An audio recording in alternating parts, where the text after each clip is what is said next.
A Procuradora-Geral da República, Raquel Dodge, recorre ao Supremo contra o decreto de indulto de Natal assinado pelo presidente Michel Temer. E você vai ver também. O ministro Luiz Roberto Barroso, do STF, concede liberdade condicional ao ex-diretor do Banco do Brasil, Henrique Pizzolatto. A Agência Nacional de Saúde Suplementar recomenda procedimentos específicos no combate à obesidade, uma doença que já atinge 30 milhões de brasileiros. O movimento nas rodoviárias e aeroportos cresce e as reclamações de passageiros disparam. Veja o que fazer se a bagagem extraviar ou se a viagem for cancelada. A série de reportagens sobre adoção vai falar do apadrinhamento afetivo, uma forma de levar amor e apoio a crianças e adolescentes que vivem em abrigos. Estas e outras notícias você vê agora no Jornal da Justiça.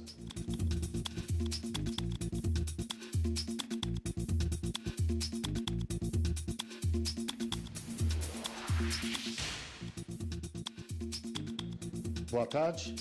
A Procuradora-Geral da República, Raquel Dodge, entrou com ação no Supremo Tribunal Federal para suspender o indulto de Natal decretado pelo presidente da República, Michel Temer. A repórter Ana Paula Ergang tem os detalhes. Boa tarde, Ana. Boa tarde, Guilherme. Boa tarde a todos. O indulto é um perdão da pena concedido todos os anos pelo presidente da República no período do Natal.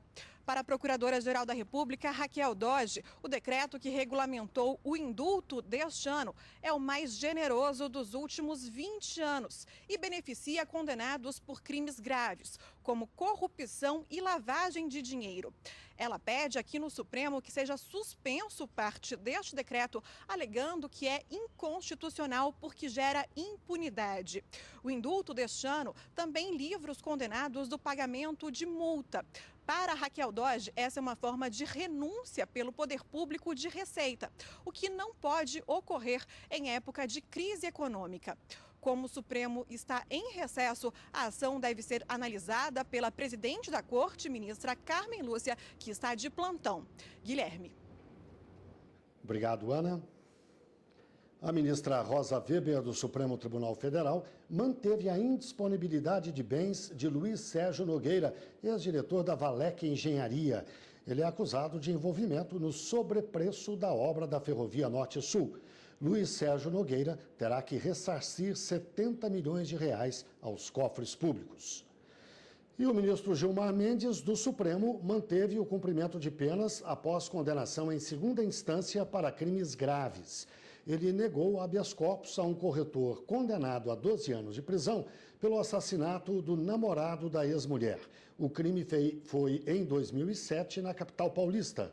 De acordo com o ministro, por se tratar de um crime grave, como é o caso de homicídio doloso, o cumprimento da pena se justifica para a garantia da ordem pública e para preservar a própria credibilidade da justiça, que fica abalada se o condenado não cumpre a pena em tempo razoável. O Ministério Público Federal no Rio de Janeiro recomendou à Polícia Rodoviária Federal o reforço da fiscalização nas rodovias do estado. O objetivo é intensificar o enfrentamento ao crime organizado. A recomendação é para que a PRF do Rio de Janeiro tenha no mínimo 400 policiais rodoviários federais permanentes. O Ministério Público alertou para o fato de que o número de agentes rodoviários do estado é quase o mesmo há mais de 20 anos e que a frota nacional de veículos aumentou mais de 100% no mesmo período. No pedido de reforço policial, o MPF explicou que a medida busca aumentar o enfrentamento sistemático ao crime organizado, porque o estado do Rio de Janeiro é porta de entrada nacional e internacional de cargas em portos e aeroportos e que o patrulhamento e proteção das rodovias cariocas influenciam na segurança de todo o país, já que são consideradas rotas do tráfico de drogas, armas e munições. Por conta disso, o MPF pede que a Polícia Rodoviária Federal apresente em 30 dias um plano nacional de distribuição dos agentes da PRF no Rio de Janeiro.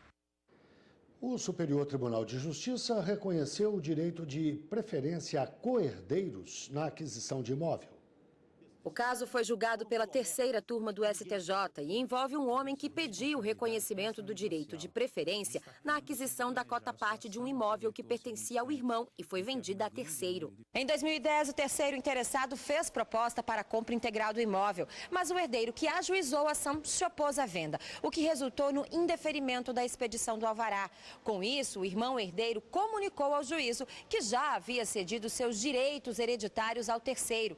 O Tribunal de Justiça do Rio Grande do Sul entendeu que o coerdeiro sabia das intenções do irmão e só manifestou o interesse do direito de preferência depois da formalização do negócio e, por isso, não acolheu o pedido do coerdeiro.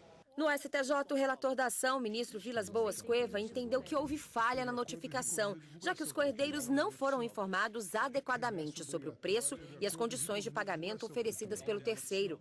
De acordo com o ministro, o coerdeiro que recorreu à justiça soube da cessão de direitos hereditários do seu irmão um ano depois. Para o relator, o Código Civil é claro ao prever que o cedente deve oferecer aos coerdeiros sua cota-parte, possibilitando o exercício do direito de preferência na aquisição pelas mesmas condições concedidas ao terceiro interessado. Os ministros seguiram o voto do relator e reconheceram o direito de preferência do coerdeiro. Você vai ver no próximo bloco do Jornal da Justiça. O ministro Luiz Roberto Barroso, do STF, concede liberdade condicional ao ex-diretor do Banco do Brasil, Henrique Pizzolatto. Voltamos em instantes. Até já.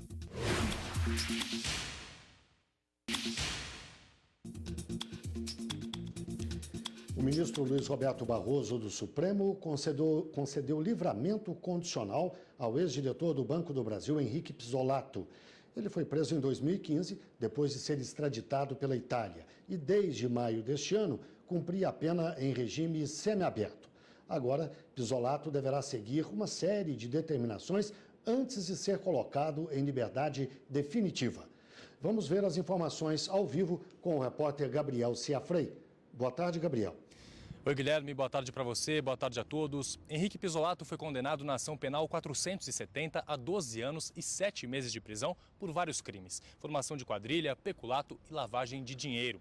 Depois que saiu a condenação, Henrique Pizzolatto fugiu para a Itália, mas ele foi encontrado em 2013 e extraditado em 2015 aqui para o Brasil, onde cumpre a pena desde 2015. Desde maio deste ano, o ex-diretor de marketing do Banco do Brasil cumpria a pena em regime semiaberto. Ao conceder o livramento condicional a Pizzolatto, o ministro do STF, Luiz Roberto Barroso, entendeu que ele cumpriu os critérios estabelecidos em lei para conseguir o benefício.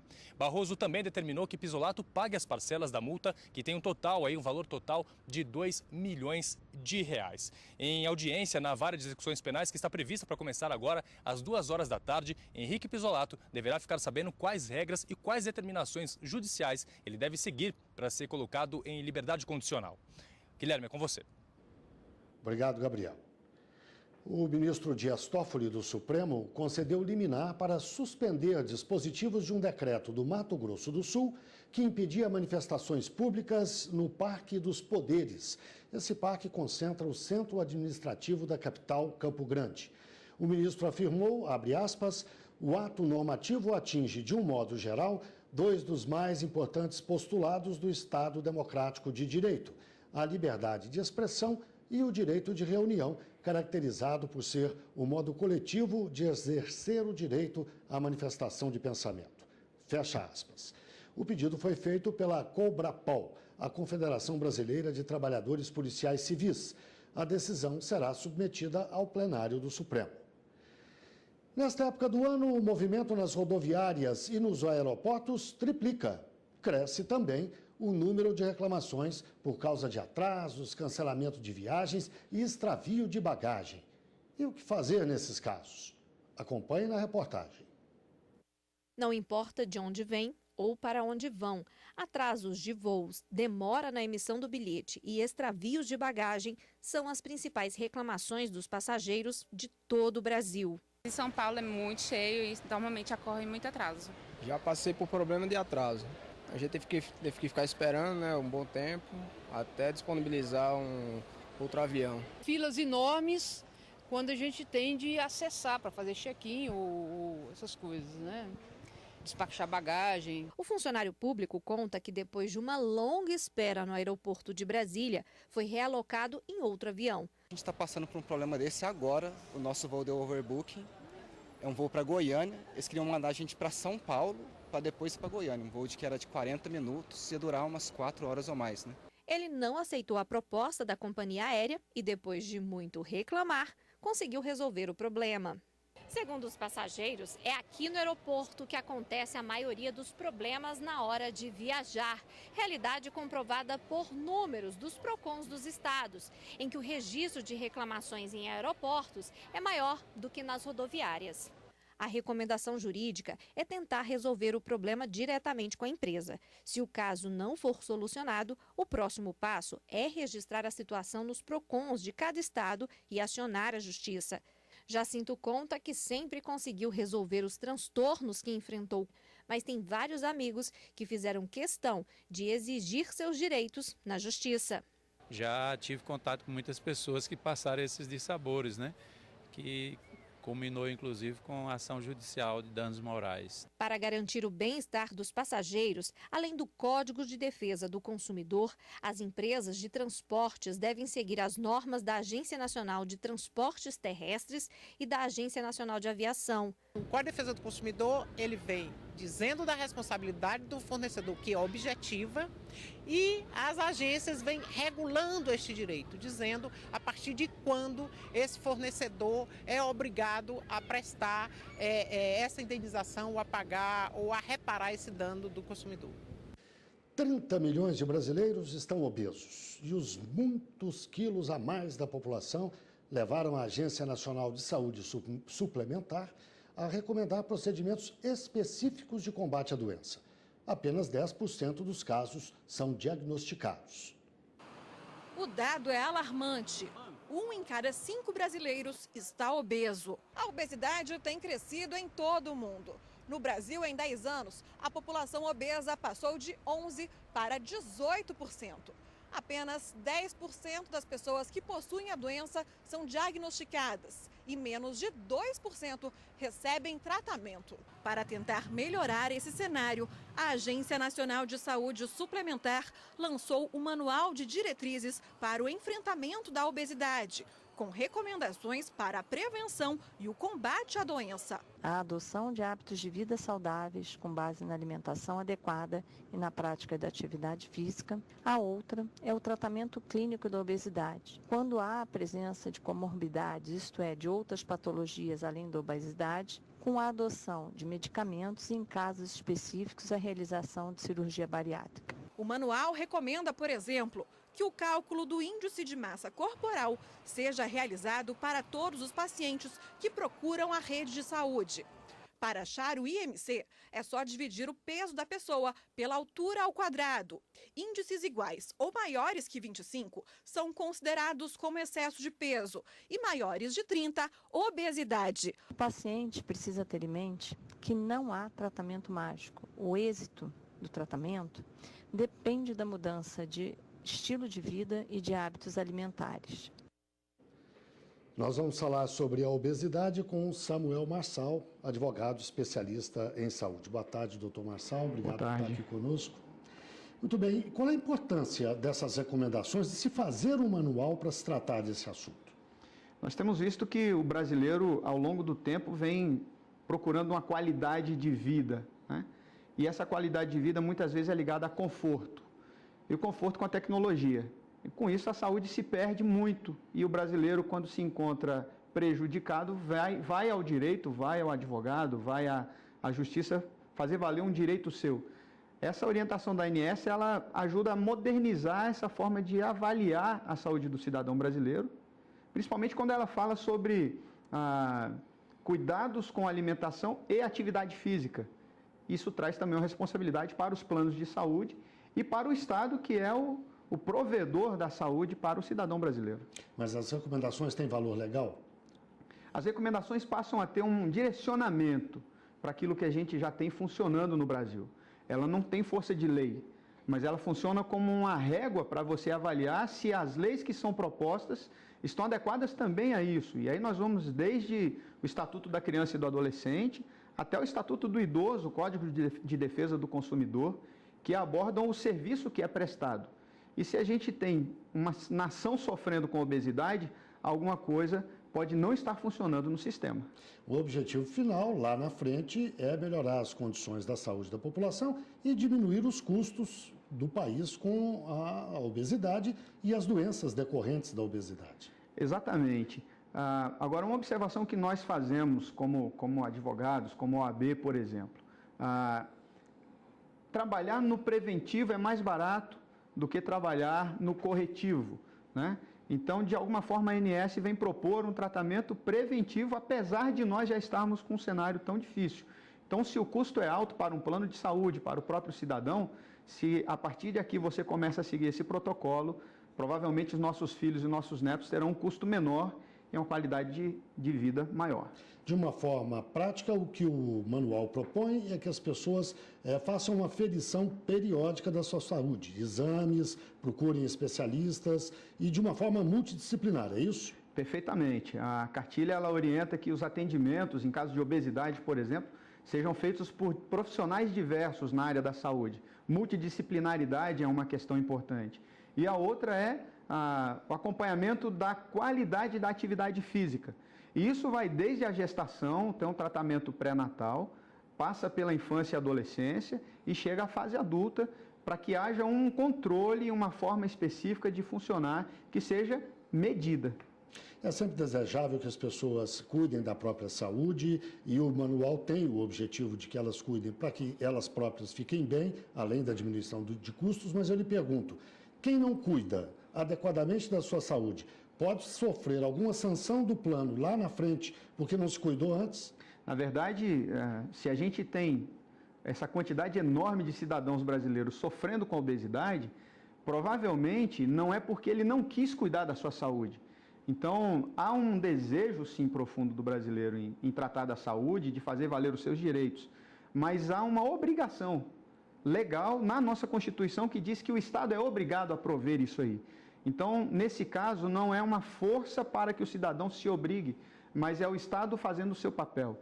E aí o cidadão ele encontra caminhos e soluções para que a sua saúde seja atendida e ele não caia ou não siga nesse progresso de obesidade. Doutor Samuel Marçal, muito obrigado pela participação no Jornal da Justiça. Obrigado a você, obrigado ao jornal. Boa tarde. Você vai ver no próximo bloco do Jornal da Justiça.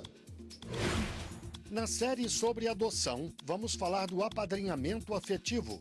Voltamos em instantes. Até já.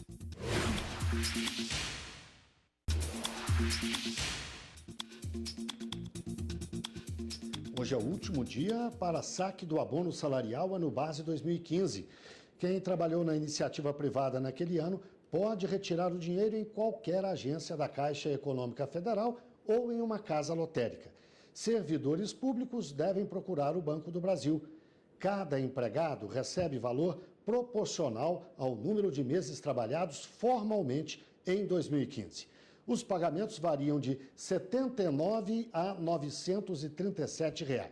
Até o fim de novembro, 1.400.000 brasileiros ainda não tinham sacado o dinheiro. De acordo com o Ministério do Trabalho e Emprego, não haverá prorrogação do prazo. É preciso lembrar que os bancos fecham amanhã e só reabrem no dia 2, então é bom se apressar. O Conselho Federal de Medicina estabeleceu novos procedimentos para o diagnóstico de morte cerebral. O objetivo é dar segurança a profissionais de saúde, aos pacientes e às famílias. As mudanças estão definidas em uma resolução do Conselho Federal de Medicina que já tem validade em todo o país. Agora, quando o paciente for encaminhado ao hospital com suspeita de morte cerebral, ele deve ficar em observação por no mínimo 6 horas. O médico responsável pelo caso deve ter pelo menos 1 ano de experiência no atendimento de pacientes em coma e ter acompanhado ou diagnosticado pelo menos 10 vezes pacientes com morte cerebral. Além disso, ele precisa estar acompanhado de outro médico.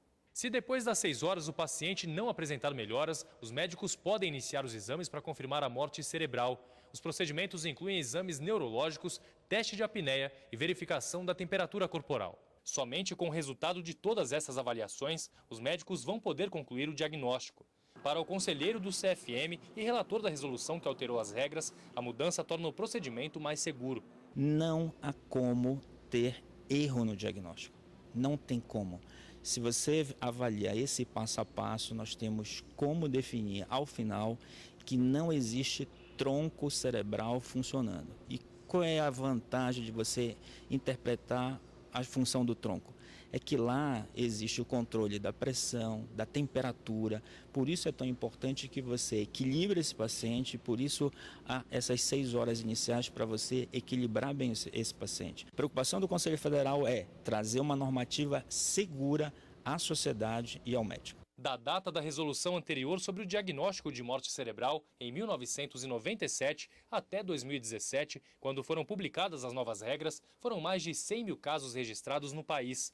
Este advogado acredita que os novos procedimentos podem incentivar as famílias dos pacientes na doação de órgãos. É uma forma de convencimento da família de que aquela pessoa já morreu, que não há sentido em manter, inclusive, os aparelhos ligados, a ocupação de um leito no hospital. Por quê? Porque só é um corpo que está ali. Então, abre a possibilidade da família, de uma forma solidária, oferecer aqueles órgãos, né, que estão disponíveis. Obviamente, existe uma prévia se aquele paciente tem condição ou não, dependendo do tipo de doença que ele tem, de ceder ou não os órgãos. Mas é uma possibilidade de você ampliar, né, a oferta de órgãos para transplantes. Hoje, na 4ª reportagem da série sobre adoção, vamos falar do apadrinhamento afetivo. Esse programa ajuda crianças e adolescentes que vivem em abrigos à espera da adoção. Os padrinhos, madrinhas levam apoio e amor e criam vínculos que podem durar a vida toda.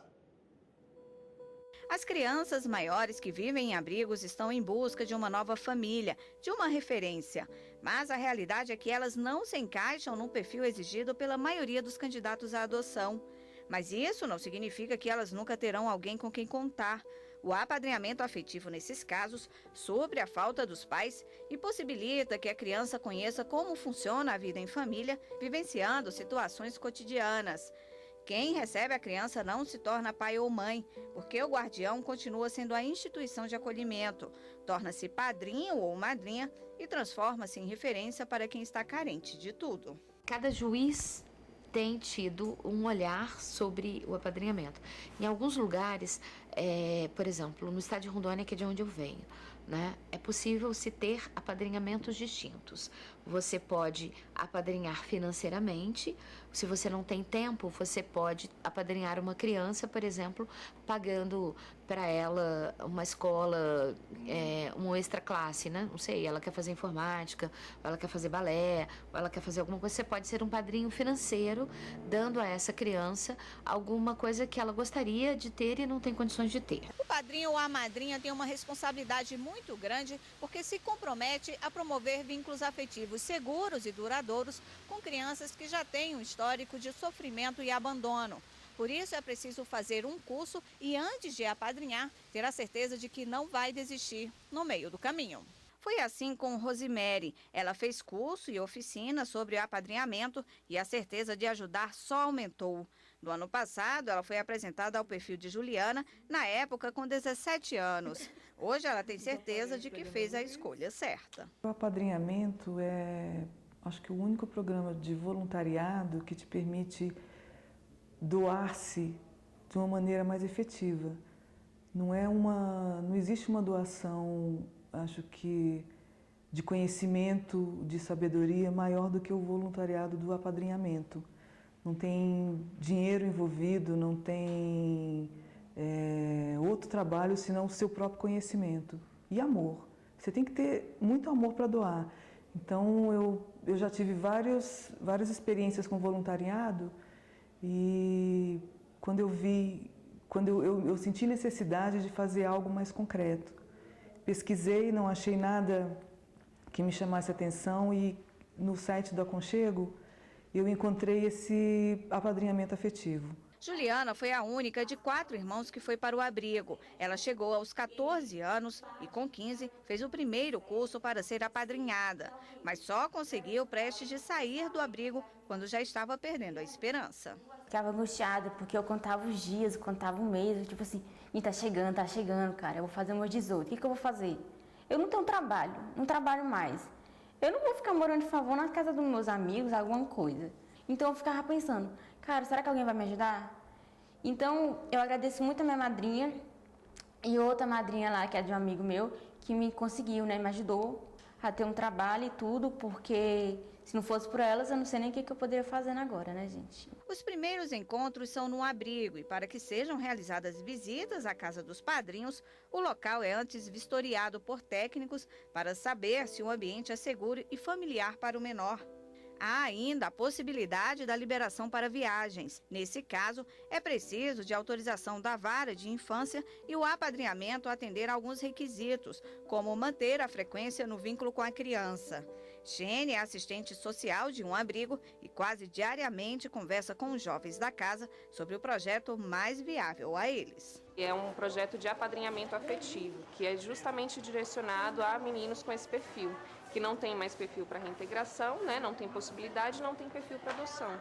O apadrinhamento até pode evoluir para uma adoção, mas esse é um objetivo secundário. A ideia é dar uma base afetiva à criança e ao adolescente ainda dentro do abrigo.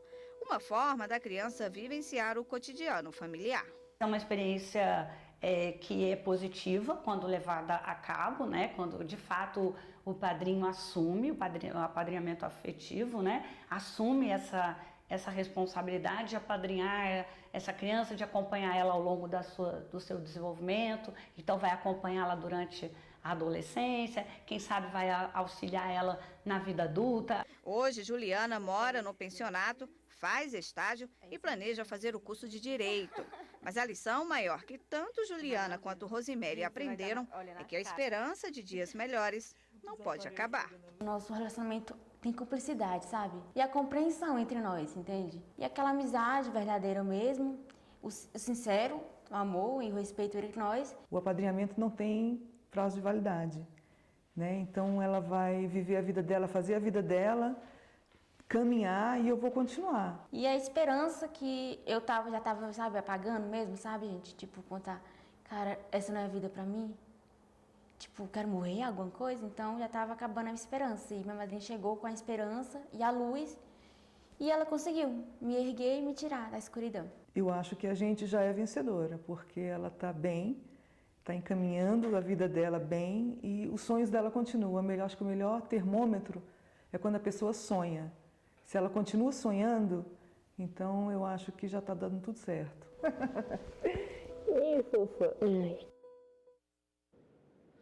O Jornal da Justiça fica por aqui. Outras notícias do Judiciário você acompanha logo mais às 6h30 no Jornal da Justiça, segunda edição. Uma boa tarde e continue aqui na TV Justiça.